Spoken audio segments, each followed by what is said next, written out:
চৈতন্য মহাপ্রভুর অন্তর্ধান যা এক চিররহস্য। চৈতন্য মহাপ্রভু শ্রীকৃষ্ণের প্রেমময় রূপ, যাকে তার ভক্তগণ স্বয়ং রাধাকৃষ্ণের অবতার রূপে পুজো করেন। তার জন্ম 1486 খ্রিস্টাব্দে নবদ্বীপে, আর তার লীলা শেষ হয় 1534 বা 1535 সালে পুরীর জগন্নাথ মন্দিরে। তবে তার অন্তর্ধান একটি গভীর রহস্যের আড়ালে ঢাকা, যার সমাধান আজও পাওয়া যায়নি। অন্তর্ধানের তত্ত্ব, কিভাবে অন্তর্ধান হলেন? চৈতন্য মহাপ্রভুর অন্তর্ধান সম্পর্কে একাধিক মতবাদ রয়েছে। সবচেয়ে জনপ্রিয় ও রহস্যময় মতটি হল, তিনি জগন্নাথ মন্দিরের গর্ভগৃহে প্রবেশ করে সেখানে লীন হয়ে গিয়েছিলেন। কথিত আছে, এক রাতে গভীর প্রেমাবেশে তিনি জগন্নাথ দেবের কাছে একান্তে ভজন করছিলেন এবং সবার অগোচরে মন্দিরের গর্ভগৃহে প্রবেশ করেন। পরদিন তার আর কোনো সন্ধান পাওয়া যায়নি। তিনি কি সত্যিই জগন্নাথ মন্দিরে লীন হয়েছিলেন? এই তত্ত্বের পক্ষে একাধিক প্রমাণ রয়েছে। মহাপ্রভু স্বয়ং বহুবার বলেছিলেন যে তিনি জগন্নাথ দেবের চরণেই শেষতক লীন হবেন। শ্রী চৈতন্য চরিতামৃত এবং অন্যান্য বৈষ্ণব শাস্ত্র এমন আভাস মেলে যে তার অন্তর্ধানের রহস্য জগন্নাথ মন্দিরের মধ্যেই নিহিত। অনেকে বলেন মহাপ্রভুর দেহ আর পাওয়া যায়নি কারণ তিনি জগন্নাথ দেবের মূর্তির সাথে একাকার হয়ে গিয়েছিলেন। তার প্রেমে মন্দিরের প্রাচীর বা মূর্তির কাঠামোর মধ্যেই বিলীন হয়ে গিয়েছিলেন। কেউ কি তার অন্তর্ধান প্রত্যক্ষ করেছিল? সরাসরি কেউ তার অন্তর্ধান প্রত্যক্ষ করেনি, তবে কয়েকজন নিকটবর্তী শিষ্য ও ভক্ত সেই রাতে মন্দির চত্বরে ছিলেন। কথিত আছে, গভীর রাতে মন্দিরের ভেতর থেকে আলোর ঝলকানি ও কীর্তনের ধ্বনি শোনা গিয়েছিল। যখন তারা দরজা খোলার চেষ্টা করেন তখনই সব নিস্তব্ধ হয়ে যায়। পরদিন সকালে মন্দিরের সেবায়েতরা ভেতরে প্রবেশ করে দেখেন মহাপ্রভু আর সেখানে নেই। কি কারণে তার দেহ আর খুঁজে পাওয়া যায়নি? এটি চৈতন্য মহাপ্রভুর অন্তর্ধানের সবচেয়ে রহস্যময় দিক। সাধারণত বৈষ্ণব সাধকদের মৃত্যু হলে তাদের দেহের সমাধি হয় বা গঙ্গায় বিসর্জন দেওয়া হয়, কিন্তু মহাপ্রভুর ক্ষেত্রে এমন কিছুই হয়নি। তার দেহ আর খুঁজে পাওয়া যায়নি বলেই অনেকে মনে করেন তিনি অলৌকিকভাবে অন্তর্ধান করেছেন। কিছু শাস্ত্র ও লোককথায় বলা হয়, তিনি বৈষ্ণব সাধনার চরম পরিণতির ফলে মহাপ্রভু স্বয়ং তার দেহ ত্যাগ করে কৃষ্ণলোকে চলে যান। কেউ কেউ বলেন মহাপ্রভুর দেহ রাধাকৃষ্ণের প্রেমাবেশে অনন্ত শক্তির সাথে একাকার হয়ে গিয়েছিল, তাই তার কোনো মৃতদেহ পাওয়া যায়নি। পুরাণে কি তার অন্তর্ধানের কোনো ভবিষ্যৎবাণী ছিল? হ্যাঁ, বেশ কিছু ভবিষ্যৎবাণী পাওয়া যায়। স্কন্দ পুরাণ, ভবিষ্য পুরাণ এবং পদ্ম পুরাণে এমন ইঙ্গিত মেলে যে কলিযুগে কৃষ্ণ প্রেমরূপে আবির্ভূত হবেন এবং পরবর্তীতে আবার অন্তর্ধান করবেন। শ্রীমদ্ ভাগবতে বলা হয়েছে, কৃষ্ণ বর্ণং তিসা কৃষ্ণং সাঙ্গ পাঙ্গাস্ত্র পারাশদম যজ্ঞই সংকীর্তন প্রাঐর্য জন্তিহি সুমেধস। অর্থাৎ কলিযুগে কৃষ্ণ একটি অপরূপ সোনালী রঙের রূপ ধারণ করে সংকীর্তনের মাধ্যমে ধর্ম প্রতিষ্ঠা করবেন। বৈষ্ণব মত অনুসারে এই ভবিষ্যৎবাণী চৈতন্য মহাপ্রভুর আবির্ভাবের দিকে ইঙ্গিত করে। তার অন্তর্ধানের ব্যাপারেও ভবিষ্যৎবাণী ছিল। শ্রী চৈতন্য মহাপ্রভু নিজেও বলেছিলেন একদিন তিনি জগন্নাথের চরণেই সম্পূর্ণ বিলীন হয়ে যাবেন, আর তখনই তার লীলা সমাপ্ত হবে। চৈতন্য মহাপ্রভুর অন্তর্ধান আজও এক রহস্য। কেউ বলেন তিনি জগন্নাথ মন্দিরে আত্মসমর্পণ করে অন্তর্ধান করেছেন, আবার কেউ বলেন গভীর প্রেমাবেশে ভগবানের সাথে একাত্ম হয়ে গিয়েছেন। তার দেহের সন্ধান না পাওয়ায় এই রহস্যকে আরও ঘনীভূত করেছে। তবে তার লীলা ও সংকীর্তনের শক্তি আজও সমানভাবে প্রবাহিত, যা তার ঐশ্বরিক উপস্থিতিরই প্রমাণ বহন করে। কি কারণে চৈতন্য দেবের দেহ খুঁজে পাওয়া যায়নি? এক রহস্যময় অন্তর্ধান। চৈতন্য মহাপ্রভুর অন্তর্ধান এক গভীর রহস্য। সাধারণত কোনো মহাপুরুষের দেহান্তের পর তার দেহ সমাধিস্থ হয় বা গঙ্গায় বিসর্জন দেওয়া হয়, কিন্তু চৈতন্য মহাপ্রভুর ক্ষেত্রে তেমন কিছুই ঘটেনি। ইতিহাস, লোককথা এবং শাস্ত্র থেকে পাওয়া তথ্য অনুযায়ী তার দেহ খুঁজে পাওয়া যায়নি, যা এই রহস্যকে আরো ঘনীভূত করে। কেন এমন হলো? কিভাবে একজন পরম ভক্ত কৃষ্ণ প্রেমের জীবন্ত অবতার এমনভাবে অন্তর্ধান করলেন যে তার অস্তিত্বের কোনো চিহ্নই রইল না। এই প্রশ্নের উত্তর খোঁজার জন্য কয়েকটি গুরুত্বপূর্ণ তত্ত্ব ও দৃষ্টিভঙ্গি বিশদভাবে আলোচনা করা প্রয়োজন। প্রথম, জগন্নাথ মন্দিরের গর্ভগৃহে বিলীন হওয়ার তত্ত্ব। চৈতন্য মহাপ্রভু দীর্ঘদিন ধরে পুরীর জগন্নাথ মন্দিরে বাস করেছিলেন এবং সেখানে প্রতিদিন গভীর প্রেমোচ্ছন্ন অবস্থায় কীর্তন করতেন। কথিত আছে তিনি নিজেই পূর্বে বলে গিয়েছিলেন যে একদিন তিনি জগন্নাথ দেবের চরণে সম্পূর্ণরূপে বিলীন হবেন। এক রাতে তিনি একান্তে জগন্নাথ মন্দিরে প্রবেশ করেন এবং দীর্ঘ সময় ধরে কীর্তনে মগ্ন থাকেন। পরদিন সকালের পরও তিনি বাইরে আসেননি। মন্দিরের সেবায়েতরা যখন গর্ভগৃহে প্রবেশ করেন তখন তারা দেখেন যে চৈতন্য মহাপ্রভু কোথাও নেই। মন্দিরের দরজা বন্ধ ছিল, কেউ ভেতরে প্রবেশ করেনি। তবুও তিনি উধাও হয়ে গিয়েছেন। যে বিশ্বাস করা হয় যে মহাপ্রভু নিজেকে জগন্নাথ দেবের অনন্ত প্রেমে বিলীন করে দিয়েছিলেন। তার দেহ আর পৃথক সত্তা হিসেবে রইল না, তার অস্তিত্ব মন্দিরের মহাশক্তির মধ্যেই লীন হয়ে গেল। দ্বিতীয়, সমুদ্রের ঢেউয়ে অন্তর্ধান তত্ত্ব। একটি পুরাণ সমর্থিত লোককথা বলে যে চৈতন্য মহাপ্রভু এক গভীর রাতে জগন্নাথ মন্দির থেকে বেরিয়ে সমুদ্র তীরে চলে যান। তিনি কৃষ্ণের প্রেমে এতটাই আবিষ্ট হয়ে গিয়েছিলেন যে সমুদ্রের উত্তাল ঢেউয়ে নিজেকে সমর্পণ করেন। পরদিন একদল জেলে গভীর সমুদ্রে জাল ফেললে তারা এক অচেতন দেবদেহের মতো কিছু অনুভব করেন। তারা মনে করেন এটি কোনো দেবতা বা অলৌকিক কিছু, তাই ভয় পেয়ে সেটিকে আবার জলে ফেলে দেন। এরপর থেকে আর কিছুই পাওয়া যায়নি।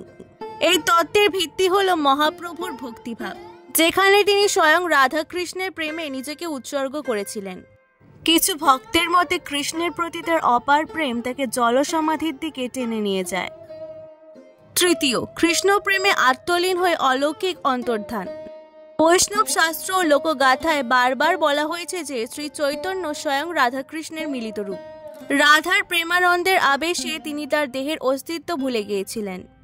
গভীর সংকীর্তনে তার ভক্তির তীব্রতা এমন জায়গায় পৌঁছেছিল যে তার শারীরিক অস্তিত্বই বিলীন হয়ে গিয়েছিল। অনেক ভক্ত বিশ্বাস করেন মহাপ্রভুর দেহ কোনো সাধারণ মানব দেহ ছিল না, এটি ছিল ঈশ্বরীয় প্রেমের প্রকাশ, যা এক নির্দিষ্ট সময় পরে এই জগৎ থেকে অন্তর্ধান করেছে। ধারণার পিছনে বৈদান্তিক ব্যাখ্যাও রয়েছে। যদি কেউ আত্মসাক্ষাৎকার লাভ করেন তবে তার দেহ ও আত্মার পার্থক্য থাকে না। মহাপ্রভুর দেহ ভোগ বা পচন হয়নি, কারণ সেটি ছিল বিশুদ্ধ প্রেমের দেহ, যা একসময় কৃষ্ণলোকে ফিরে গেছে। চতুর্থ, মহাপ্রভুর অন্তর্ধানের ভবিষ্যৎবাণী। পুরাণ ও শাস্ত্রে চৈতন্য মহাপ্রভুর অন্তর্ধানের ইঙ্গিত রয়েছে। শ্রীমদ্ ভাগবতে বলা হয়েছে, কৃষ্ণ বর্ণং তিসা কৃষ্ণং সাঙ্গ পাঙ্গাস্ত্র পারসদম যজ্ঞে সংকীর্তন প্রাবৈর্য জন্তিহি সুমেধস। অর্থাৎ কলিযুগে কৃষ্ণ সোনালী রং ধারণ করে সংকীর্তনের মাধ্যমে ধর্ম প্রতিষ্ঠা করবেন, কিন্তু এই সংকীর্তন আন্দোলন একসময় স্বয়ং তার অন্তর্ধানের মাধ্যমেই শেষ হবে। চৈতন্য মহাপ্রভু নিজেও একবার বলেছিলেন, আমি যেমন জগন্নাথের চরণে জন্মেছি তেমনই একদিন তার চরণেই ফিরে যাব। এটি ভবিষ্যৎবাণী করেছিল যে তার দেহ আর খুঁজে পাওয়া যাবে না, কারণ তিনি ভগবানের সঙ্গে লীন হয়ে যাবেন। পঞ্চম, কেন তার দেহের সন্ধান পাওয়া যায়নি? ক, অলৌকিক বিলীনতা। অনেকে মনে করেন তার দেহ অলৌকিকভাবে ত্রিলোকের সীমানা অতিক্রম করে কৃষ্ণলোকে চলে গিয়েছিল। খ, মন্দির কর্তৃপক্ষ গোপন রেখেছিল। কিছু ইতিহাসবিদ ধারণা করেন যদি মহাপ্রভুর দেহ জগন্নাথ মন্দিরের গর্ভগৃহে লীন হয়ে গিয়ে থাকে তবে মন্দির কর্তৃপক্ষ হয়তো সেটিকে গোপন রেখেছিল, যাতে এই অলৌকিক ঘটনার প্রভাব জনসাধারণের ওপর রহস্যজনক বা বিভ্রান্তিকর না হয়। গ, জগন্নাথের মূর্তির সঙ্গে একাত্মতা। ভক্তগণের মতে মহাপ্রভু জগন্নাথ দেবের কাঠের মূর্তির মধ্যেই বিলীন হয়ে গিয়েছিলেন। পুরী মন্দিরের সেবায়েতদের মধ্যে এমন বিশ্বাস প্রচলিত যে চৈতন্য মহাপ্রভুর শক্তি আজও সেই মূর্তির মধ্যে বিরাজমান। ঘ, কীর্তনের শক্তি ও প্রেমমত্ত অবস্থা। মহাপ্রভু গভীর প্রেমমত্ত অবস্থায় সংকীর্তন করতে করতে এমন এক স্তরে পৌঁছেছিলেন যেখানে শারীরিক অস্তিত্বের প্রয়োজন ছিল না। সেই অতীন্দ্রিয় প্রেমের শক্তিতে তিনি আত্মলীন হয়েছিলেন। চৈতন্য মহাপ্রভুর দেহের অন্তর্ধান আজও এক গভীর রহস্য। কোনো ঐতিহাসিক বা শাস্ত্র নির্দিষ্টভাবে ব্যাখ্যা করতে পারেনি কেন তার দেহ খুঁজে পাওয়া গেল না, কিন্তু তার ভক্তগণ বিশ্বাস করেন তার অন্তর্ধান কোনো সাধারণ মৃত্যুর মতো ছিল না। এটি ছিল ভগবানের প্রতি এক মহাপ্রেমিকের আত্মবিলোপ, যেখানে শরীরের প্রয়োজন ছিল না, কেবলমাত্র প্রেমের অস্তিত্বই রয়ে গেল। হয়তো তিনি জগন্নাথের চরণে মিশে গিয়েছিলেন, হয়তো সমুদ্রের ঢেউ তাকে গ্রহণ করেছিল, হয়তো সংকীর্তনের মহাজ্যোতিতে তিনি বিলীন হয়ে গিয়েছিলেন।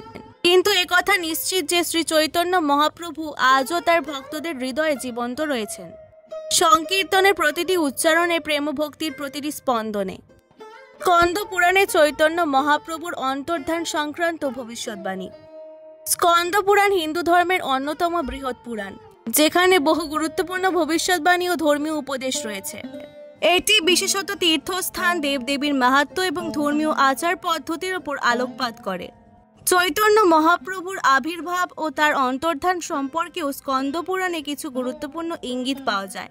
যদিও স্কন্দ পুরাণ মূলত মহাদেবের তত্ত্ব ও তীর্থভূমিগুলোর বর্ণনা দেয়, তবুও এই গ্রন্থে কলিযুগে ভগবান কৃষ্ণের এক বিশেষ অবতারের কথা বলা হয়েছে, যার অন্তর্ধান হবে অলৌকিকভাবে। 1. কলিযুগে কৃষ্ণের সোনালী বর্ণের অবতার। স্কন্দ পুরাণে বিভিন্ন স্থানে কলিযুগের ধর্ম ও ভবিষ্যৎবাণী নিয়ে আলোচনা করা হয়েছে। সেখানে বলা হয়েছে যে কলিযুগে ভগবান স্বয়ং কৃষ্ণ কিন্তু ভিন্ন রূপে আবির্ভূত হবেন, অর্থাৎ সনক, সনন্দন প্রভৃতি মুনিগণ যাকে চিরন্তর স্মরণ করেন, সেই চির সনাতন ভগবান কলিযুগে গৌরাঙ্গ রূপে আবির্ভূত হবেন এবং সংকীর্তন প্রচার করবেন। এই ভবিষ্যৎবাণী অনেক বৈষ্ণব পণ্ডিতের মতে চৈতন্য মহাপ্রভুর আবির্ভাবের সুস্পষ্ট ইঙ্গিত। তিনি গৌর বর্ণের ছিলেন এবং সংকীর্তনই ছিল তার প্রধান সাধনা। 2. মহাপ্রভুর অলৌকিক অন্তর্ধানের ইঙ্গিত। স্কন্দ পুরাণে আরও বলা হয়েছে যে কলিযুগে ভগবানের এই অবতার সাধারণ নিয়মে দেহত্যাগ করবেন না এবং তার অন্তর্ধান হবে এক অলৌকিক প্রক্রিয়ার মাধ্যমে। দেব কলিঙ্গ দেশস্থ লীলা মর্তে করিষ্যতি নৃলোক মুক্ত সিদ্ধার্থং নৃণাম ভাব্র গর্হিত। অর্থাৎ কলিযুগে ভগবান কলিঙ্গ দেশে, অর্থাৎ বর্তমান ওড়িশা, যেখানে পুরী অবস্থিত, অবস্থান করবেন এবং লীলাবিলাস করবেন। তিনি মানুষের মোক্ষের জন্য এবং তাদের জন্ম মৃত্যুর আবর্তন থেকে উদ্ধার করতে আসবেন। এখানে লীলা মর্তে করিষ্যতি কথাটি ইঙ্গিত দেয় যে আর দেহান্ত সাধারণভাবে হবে না, বরং তা হবে এক মহালীলার অংশ। অদৃশ্যং তস্য দেহস্য লোকেন চ ভবিষ্যতি দৈবেন নিতম জ্ঞেয়ং ভবিষ্যৎ কলিযুগে। অর্থাৎ তার দেহ এ জগতে দৃশ্যমান থাকবে না, কলিযুগে এটি ঈশ্বরীয় লীলায় অন্তর্হিত হবে। এই ভবিষ্যৎবাণী চৈতন্য মহাপ্রভুর অন্তর্ধানের সাথে বিশেষভাবে মিলে যায়, কারণ তার দেহ কোথাও পাওয়া যায়নি। 3. পুরীর মন্দিরে লীন হওয়ার ইঙ্গিত। স্কন্দ পুরাণে জগন্নাথ দেবের মাহাত্ম্যের বর্ণনায় বলা হয়েছে, যত প্রকটিতং তত্র গুচ্ছং ব্রহ্ম সনাতনম তত্র লীনা ভবেন ও যোগী হরিভক্তি পরায়ণ। অর্থাৎ জগন্নাথ দেব যেখানে অবস্থান করেন, সেই স্থানে এক মহান যোগী যিনি হরিভক্তিতে নিমগ্ন থাকবেন, তিনি একদিন লীন হয়ে যাবেন। এই শ্লোকের ব্যাখ্যায় কিছু বৈষ্ণব পণ্ডিত বলেন যে এটি চৈতন্য মহাপ্রভুর অন্তর্ধানের ভবিষ্যৎবাণী হতে পারে, কারণ তিনি স্বয়ং পুরীতে ছিলেন এবং তার দেহ কোথাও খুঁজে পাওয়া যায়নি। অনেক ভক্ত বিশ্বাস করেন তিনি জগন্নাথ মন্দিরের গর্ভগৃহে প্রবেশ করে অন্তর্হিত হয়েছিলেন। 4. সমুদ্র তীরে মিলনের গোপন সংকেত। আরও একটি অংশে বলা হয়েছে, সমুদ্র তীরে মহাযোগী ভবিষ্যতি হরিপ্রিয় তদঙ্গে যোগমায়া চ গেয়া চ কল্পিতং বিভ।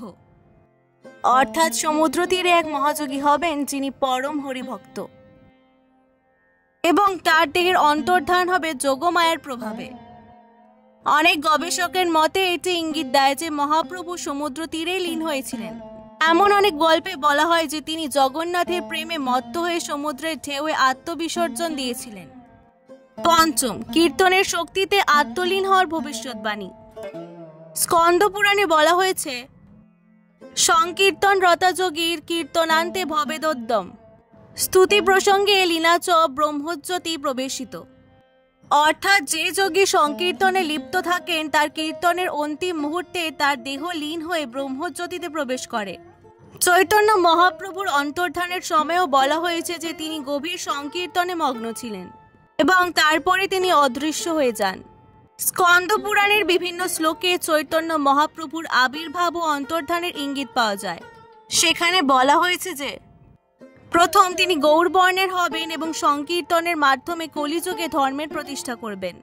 তার দেহ সাধারণ নিয়মে থাকবে না, এটি অলৌকিকভাবে অন্তর্হিত হবে।